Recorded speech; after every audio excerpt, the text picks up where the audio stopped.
বন্ধুরা, সীমা কিচেনে সবাইকে স্বাগত। আজকে আমি মেটে দিয়ে লোটে শাক রান্না করব। তো মেটেটা আমি আগে কেটে রেখে দিয়েছি 30 মিনিট পর্যন্ত ভিনিগার দিয়ে, আর শাকটাও কুচিয়ে রেখেছি। পেঁয়াজ কুচি নিয়েছি, রসুন কুচি নিয়েছি, কাঁচা লঙ্কা নিয়েছি। গরম হয়ে গেছে, তেল ঢেলে দিচ্ছি।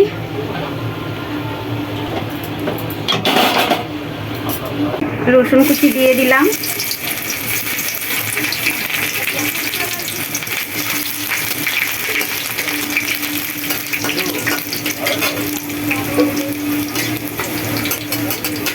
পেঁয়াজ কুচি দিয়ে দেবো,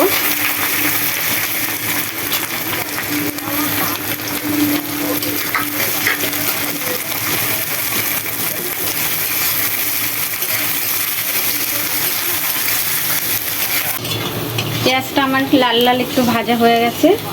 এবার আমি মেটেগুলো দিয়ে দেব।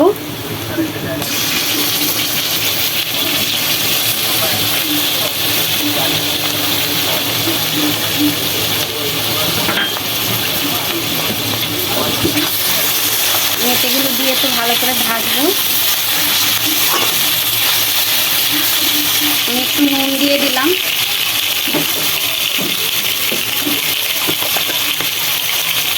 হলুদ দিয়ে দেবো,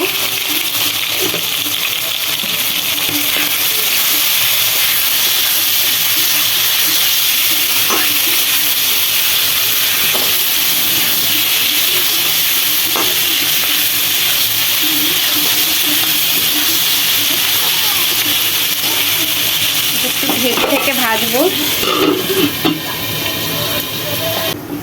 এইভাবে আমি ঢেকে ঢেকে রান্না করেছি। দেখো তেল বেরিয়ে গেছে। 10 মিনিট পর্যন্ত আমি ঢেকে ঢেকে এটা মেটেটা আগে রান্না করে দিলাম। এবার এটাকে আমি তুলে দেবো, একটু তুলে রাখবো।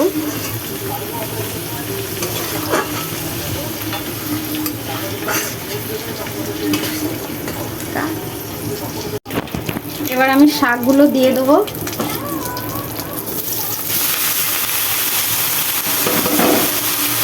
শাক দেওয়ার সময় আমি একটু তেল দিইনি, ওই তেলেই বসিয়ে দিয়েছি।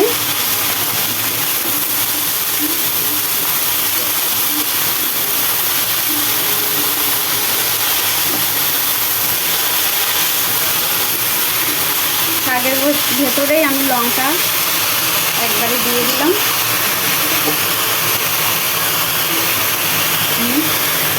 বুঝলো, পরিমাণ মতো নুন দেবো।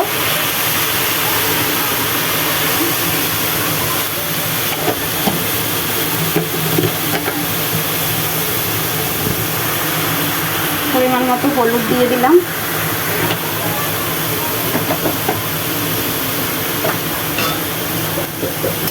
ভালো করে এটা নেড়ে চেড়ে কিছুক্ষণ ঢাকা দিয়ে রাখবো।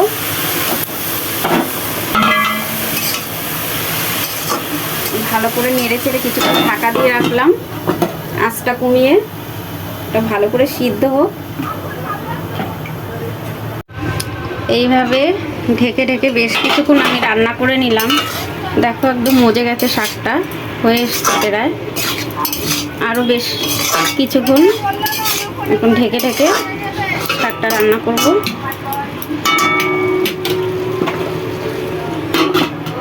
এবার আমি ঢাকাটা তুলে দেবো। দেখো আমার শাক ভাজাটা হয়ে গেছে। এবার আমি এই মেটেগুলো এর ভেতরে দিয়ে দিলাম। একটু আঁচটা বাড়িয়ে নিলাম। আর এইভাবে আমি বেশ কিছুক্ষণ নেড়ে চেড়ে নেব। হালকা আমি একটু চিনি দিয়ে দেবো।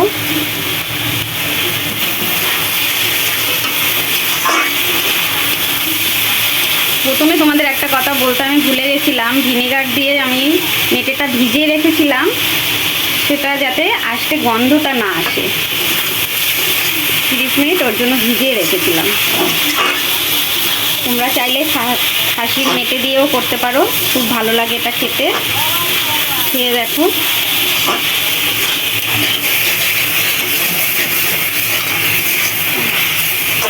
শাক ভাজাটা আমার একদম হয়ে গেছে। এবার নামিয়ে দেবো। মেটে লোটে। আমার রান্নাগুলি যদি তোমাদের ভালো লাগে তাহলে অবশ্যই শেয়ার, সাবস্ক্রাইব, কমেন্ট করে জানিও। আর পাশে থাকা বেল আইকনটিটাও একবার ক্লিক করে দিও।